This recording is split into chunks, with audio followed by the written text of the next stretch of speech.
Everyone points at the lunar South Pole. We do not agree it's that simple. Do you put the first settlement where the volatiles are, or where the transport hub will be? Get that wrong, and you either build a town with nothing to breathe, or a resource camp nobody can reach. We could not settle it between us. See who you side with, either of us or NASA and its South Pole.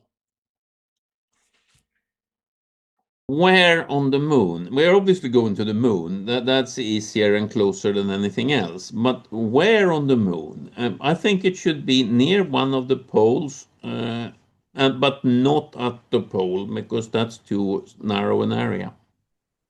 Okay.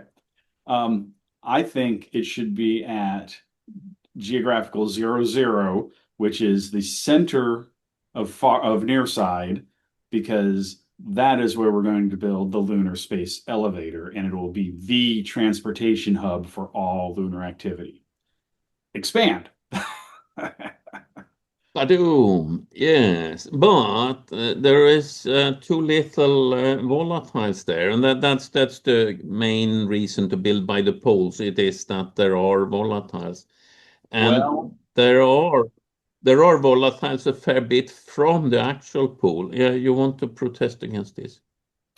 we have one data point for volatiles and PSRs. So we know one location where we've had one plume of volatiles captured by one observer, basically the lunar observer orbiter, or lunar reconnaissance orbiter. We have one data point. So yes, we think that the PSRs have an unknown amount of volatiles in an unknown composition in an unknown physical state. But the only thing we do know about the PSRs is that it is extremely cold and dark, and we have no experience in operating, let alone mining in that environment. So everything with the PSRs is a huge question mark followed by question marks. Sorry. Now, so what about the unknown physical state? Yes, we do know that there is the volatile. There is volatiles, and we know that there is hydrogen, carbon, and nitrogen. We don't know very well how much, but it is not just that plume that has indicated that. There are there's a lot of surveyors that have bounced signals off. Okay, so we have some remote sensing that indicates there may be something in these PSRs, but we've never ground truthed anything. And when I say unknown physical condition, we don't know if it's a sheet of ice or if it's little icy pellets mixed in with regolith. We don't know how far down it goes. We don't know anything about anything, because even the hydrogen, all it showed was that there was hydrogen, right? There was an assumption that it's water, but I don't care if it's water. There's plenty of oxygen. Well, but the point is hydrogen is fine. This stuff is probably going to be in even when we extract it, it's going to have to be significantly processed before it becomes usable, because some of the stuff that we saw in that plume is toxic. So you can't just grab a handful of PSR water and take a swig. It'll kill you. No, we can't, but we can take a handful of PSR water. Well, you have to thaw it first and collect it and move it out of the crater, because we don't want to be there because it's too cold. So yeah, that is a problem. But there is volatiles, which there is probably not at the equator where the 00 is. So you would then have to import, and we need a lot of volatiles. So there's a lot of volatiles that need to be imported from somewhere. Probably. Then again, we don't know for sure either that there is not volatiles if you dig down a bit at the equator. It's pretty cold there. Or if you find a lava tube, there might be some volatiles tucked way in the back where it's just cold. That's one way of getting down. Yeah, you might avoid digging. True. Right. Well, and if you want volatiles, we know, I can't remember which Apollo site it was. It had the orange glass beads. but they figured that was from a fumarole that was bringing up volatile gases that were embedded into the glass. It came up and then, of course, solidified instantly when it hit vacuum and fell down as glass beads with volatiles infused. So another way to get volatiles is to find these fumaroles or ancient fumaroles and maybe dig down and maybe there's still volatiles trapped down there. But that's maybe. Well, now you're talking something where we don't even have a plume of. Okay, we have a glass bead which contained a few atoms because it wasn't high concentration. oh no, it was mostly glass. But the point is, the unknown with fumaroles is basically the unknown with PSRs, right? No. We actually have a sample. We have a sample from there. So we're actually a little ahead with fumaroles than we are with PSRs. If you want atoms embedded in glass, yeah, you're a bit ahead. But if you actually want water molecules, then the PSRs are ahead by a margin. If you want water molecules, there's hydrogen embedded in the top layer of the regolith. So, you could just scrape off millions of tons of regolith to get all the hydrogen you want. Or, and this is my thought, you put your base where your transportation hub is going to be, and then you can relatively easily import whatever you need from Earth.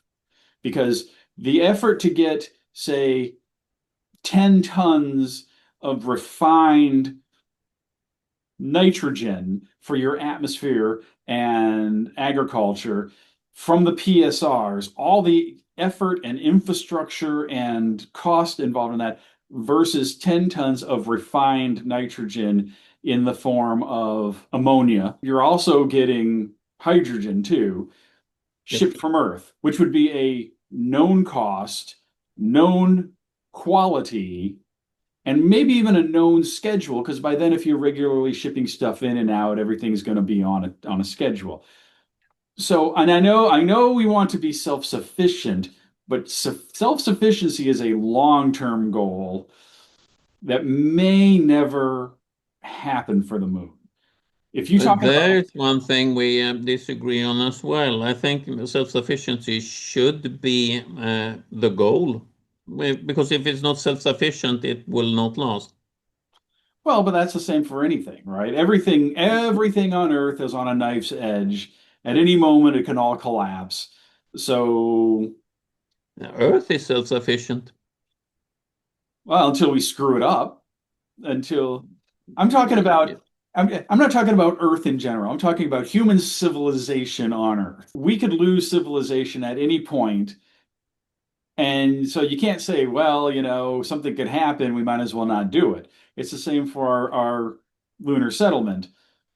If we have to build it using Earth supplies, yes, that introduces a vulnerability, but it is not a roadblock to say we shouldn't do it. No. I agree on that. We shouldn't wait until it's done before we do it. That will never happen. Right. Plus, if you build, but I think it should be designed for self-sufficiency because that will reduce the cost of making it, because then we can use resources on the moon, and we should start by designing in the resources that there are plenty of somewhere and start at that point. I think we should design the settlement to be source agnostic. It needs nitrogen. It's designed to take nitrogen from any source. The source doesn't matter. It needs carbon and hydrogen. Where that comes from doesn't matter. Everything, we can have multiple sources. There could be settlements up in the PSR that are exporting volatiles. So they could be getting it from Earth. They could be getting it from near-Earth asteroids. It doesn't matter where the source is. Once it gets to the settlement, it gets used. So I think we need to make the design source agnostic. I do agree on that very much, actually. But then we will still want to put the settlement near the source of most of the materials needed. Well, historically, you want to put the settlement near the source of most of the stuff you need that is massive or heavy or difficult to ship. Yeah. Volatiles, by definition, are lightweight, and it would be easier to ship volatiles than it would be chunks of iron. Yes, but iron is the only exception there. There is about as much iron as there is of the three major volatiles that you would need for a colony, for a settlement. Point is historically you put your settlements where transportation routes are and where your mega resources are, like wood or iron or whatever you're building. And then you transport the other stuff. So just going by that model, we put the settlement at 0, because that is the transportation nexus. That's like building it on the mouth of like major river with access to an ocean harbor. That will be the place where all the trade will flow through. It is a trade hub, yes, and it may well be a good place to have a trade hub, and as a trade hub, that might well be a major city on the moon. Yeah, but it's not just a trade hub. Eventually, but building a lunar elevator is not cheap. No, and that's the long-term goal. But energy-wise, it takes a lot less to land at the equator than it does near the poles. And it's less. I'm not sure it's that much. I'm pretty sure. I'm pretty sure that's one of the reasons why the Apollo sites are all along the equator was because energy requirements. The terrain was better for landing, a lot less rocky in a lot of spots, and sunlight. I think they wanted to maximize sunlight. They wanted to have sunlight. Yeah, they landed in the morning and stayed not into night. Right. And that is something that gets glossed over a lot. But I have read some stuff where lunar shadows in these higher elevations could potentially be a problem for navigation and just any kind of outdoor activities. Apparently, it's very deceptive out there. It's not like Earth shadows. I think people will handle navigation pretty fast, but outdoors is not where you're going to be anyway. So I don't see that as a huge blocker. Well, but you're going to be outdoors. I mean, you want your settlement underground and most of your people underground, but you have to have some EVA surface activities. You just have to. That's where your solar panels are going to be. That's where your landing pads are going to be. I mean, you got stuff on the surface. So as much as we want to minimize it, you still got to be out there. Somebody's got to be doing it. And hopefully robots, but that's another whole topic. There are some places that are kind of midway between the poles and the equators that might have some PSRs. I think being at the poles is going to be problematic for a number of reasons. The big one, which is that all the major powers are interested in the poles. So yeah, and it's a tiny place, and the two main reasons for the poles, it's cold and it's warm. And the sunlight, you will block sunlight by putting up a solar collector at the poles. You will not block sunlight much by putting up a solar collector on the equator, though. So that's an advantage with the equator, because the sun will pass over you. Yes, I mean the advantage with the poles, you're right. It's cold because you've got the PSRs with the volatiles, and then there's peaks of eternal light, where theoretically you can put up some solar panels and they will get continuous sunlight instead of at the equator where you have 14 days of darkness, right? But again, there's a limited number of peaks of eternal light. I'm talking limited. I think there's like a dozen or less. There's not a lot of these out there. No, exactly. And there's not and if you put up a big tower at one of them, that will then cast a shadow as well. And maybe on somebody else's peaks of eternal light. You want to talk about starting a war? Yeah. So, but yeah, and the PSRs up there, they're unknown, right? There's nothing big. There's not like a huge PSR where we think there's going to be a lot of volatiles. There's lots of little craters that are all shattered. So, anyway, I think the poles are to be avoided. There is more water on Mercury than on the Moon, which is kind of interesting. But not so much because Mercury's tidally locked, right? No, it's kind of. It is because it has. It's more stable. The Moon wobbles a little bit, and the PSRs, they aren't facing exactly the same direction all the time, and it's much more at the 90 degrees angle from the Sun and Mercury. Right. Yeah, because any of that variation, you get a little bit of sunlight on another part of the crater, and boom, there goes your volatile. So, yes. Yeah. Well, Mercury's another whole topic. We got one world we have to figure out. We'll leave Mercury for later. We are on the Moon, but yeah, I think you're right.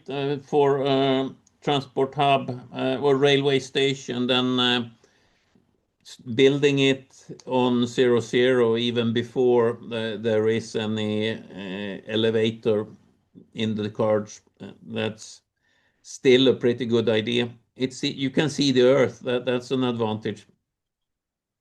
That is. There's a number of advantages for 00.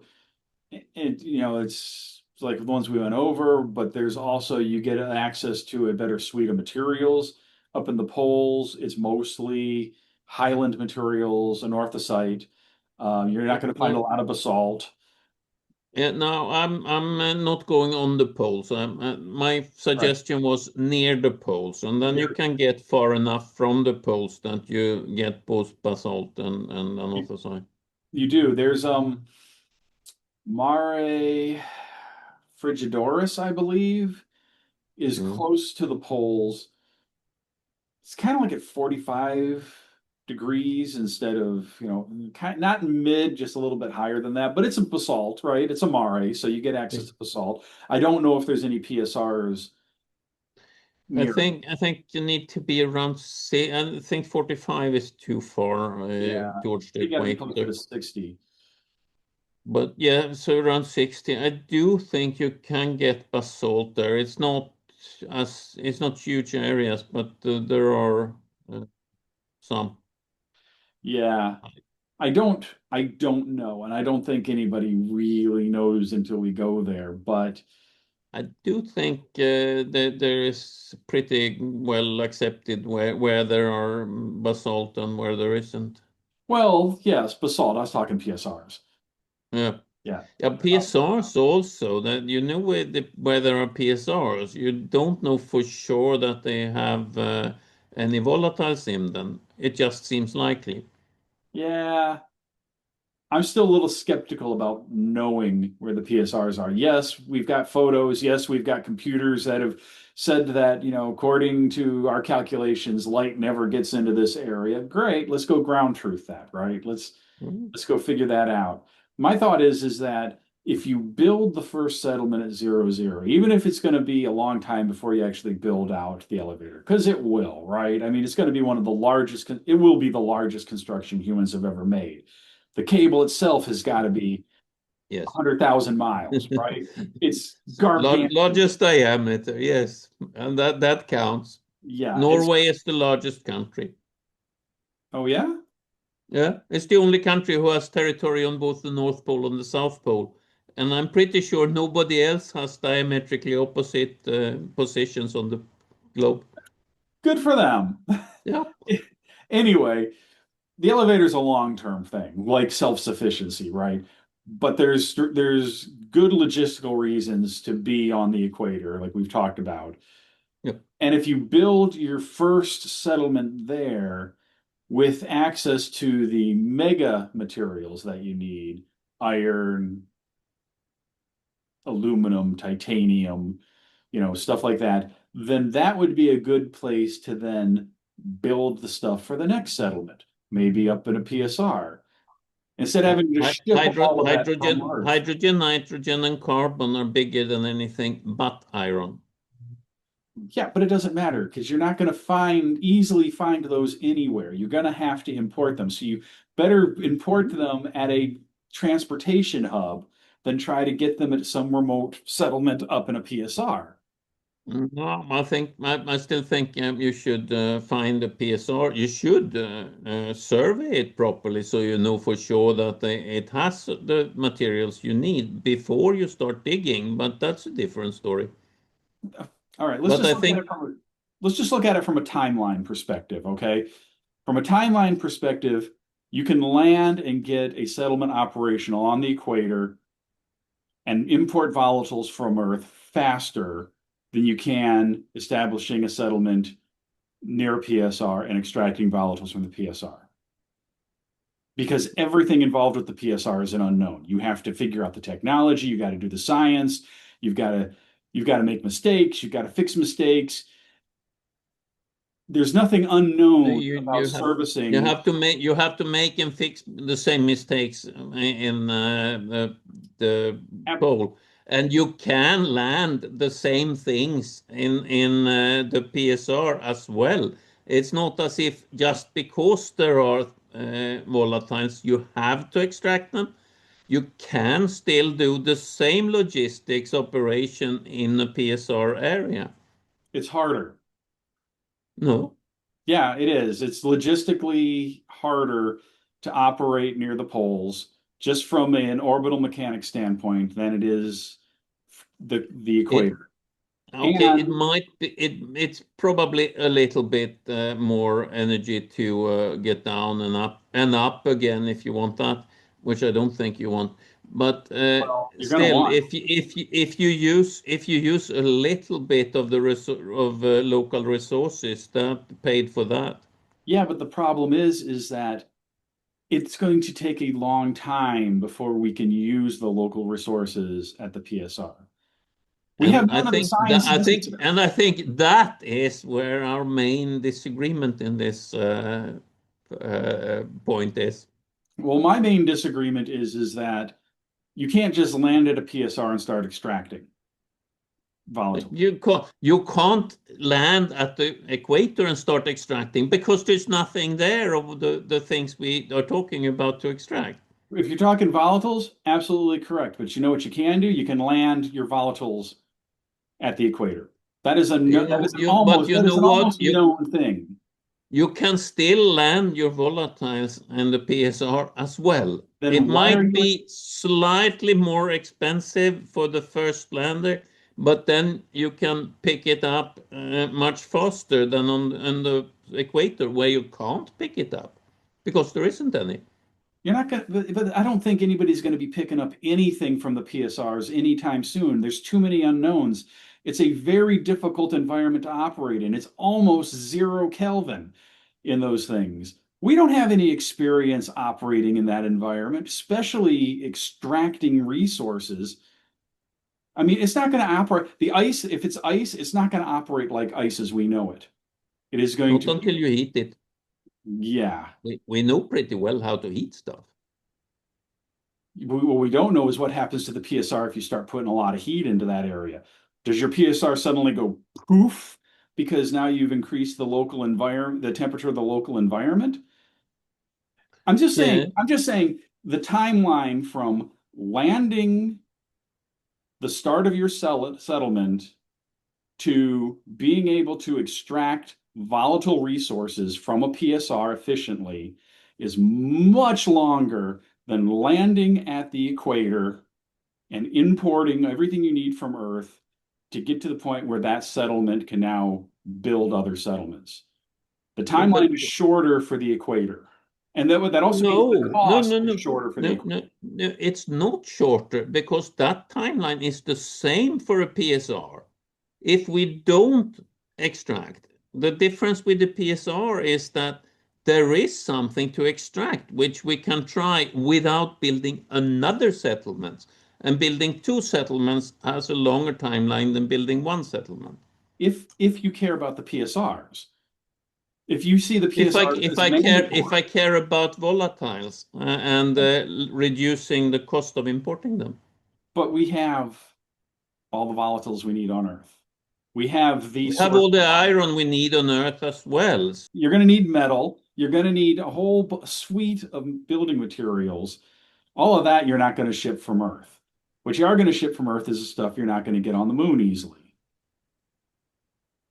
And then easily, well, if you build on the equator, you will never get any volatiles there because there isn't any. While if you build near a PSR, then you can get volatiles, and you can't say that will take 200 years just because you don't know.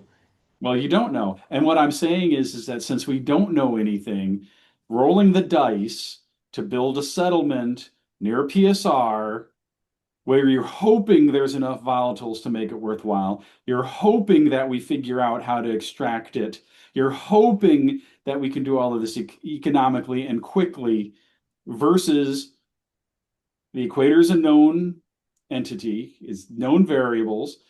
If we land there, if we build there, yes, we can't extract volatiles, but we know that we can ship volatiles because we ship everything else. And any settlement you make is going to be reliant on Earth for a significant period of time, regardless of whether they find anything in the PSRs. It just is. Okay, that's also part of our disagreement here. I think it's possible to get self-sufficient pretty fast if you aim for it, and if you don't, it will never happen. And that's a good argument for building somewhere where there are enough resources.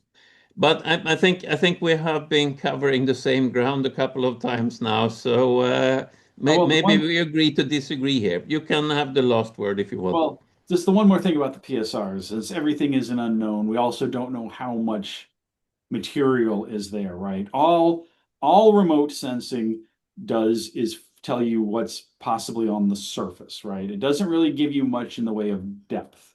So even if you build your settlement next to a PSR, even if you find a way to quickly extract what you need, that may be a limited resource. You may tap that out relatively quickly. And now your settlement is in a suboptimal location without the resource that it was there to tap, right? Because we haven't ground truthed anything. It's not like we've gone there and said, oh, this has got, 10 billion cubic meters of volatiles, right? So any PSR, before you build anything with the idea that you're going to tap a PSR, you're going to need significant ground truthing to make sure it's actually worth building there in the first place. Oil companies don't build rigs where they're not going to get enough oil to make it pay off. Yeah, no, I agree. We should do surveying, and we should do better surveying than we have done, regardless of where we're going to land. Oh yeah, we need to survey the whole world, but the point is that surveying also takes time and money, and you need to extensively survey a potential settlement site at a PSR more than you do for a settlement site at 0, because at 0, you already know basically what your resources are. And you don't care about the most valuable resources missing. So, yeah, but I'm sorry. You can have another last word if you want. I will keep quiet now. No. That's all I'm just saying. I'm just saying from a timeline standpoint, I think we can put a settlement at 0 and get it operational faster than we could at a PSR. Good. Now we have exhausted it. No, we haven't exhausted this. We could go on for hours, I think. But I think that's good enough for a ramble to record. And I think it was pretty good. So I might start here. The map everyone draws puts the first base at the South Pole. But the moment you ask whether a settlement should import what it needs or extract it, the pole stops being the obvious answer. Every settlement needs energy, volatiles, and materials, and whether you import or extract them depends on what the settlement is for. We did not settle that, and that is the honest state of the question. If you want to know where humanity first puts down roots of earth, our rambles take the common questions and push the boundary.